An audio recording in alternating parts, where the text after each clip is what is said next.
Hello, my name is Amber Murr, and this is my first screencast for Intro to Information Architecture. Today, we will be looking at the websites of Largo Public Library and Clearwater Libraries. Both are part of the Pinellas Public Library Cooperative, and both are under their respective city umbrellas.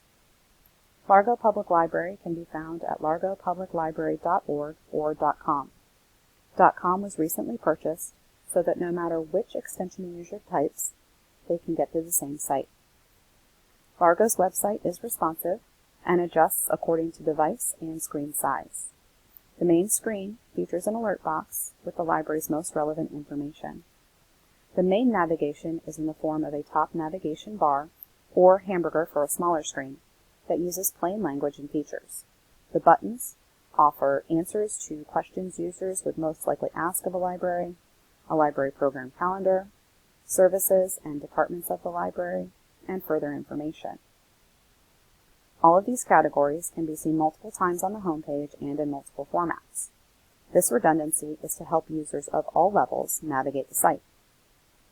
The structure of the site is rather shallow to make it easier for users to find what they are looking for in as few clicks as possible. The search feature connects to either the county catalog, operated through the Dynex software for libraries, or a keyword search function limited to only the library website. Dynex is a whole entity in and of itself, with multiple facets and features, while the site search contains no facets and limited search results. The main carousel cycles through upcoming programs, and the Learn More button takes you to the registration page for that program within the program calendar.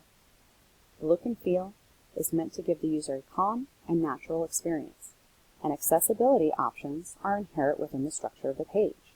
There is no site map.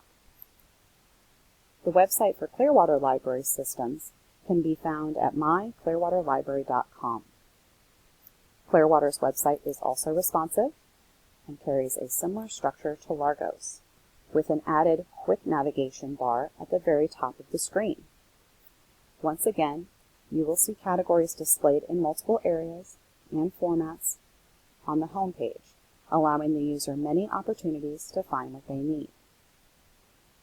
Hovering over the top navigation bar reveals the pages within that category that a user can go to.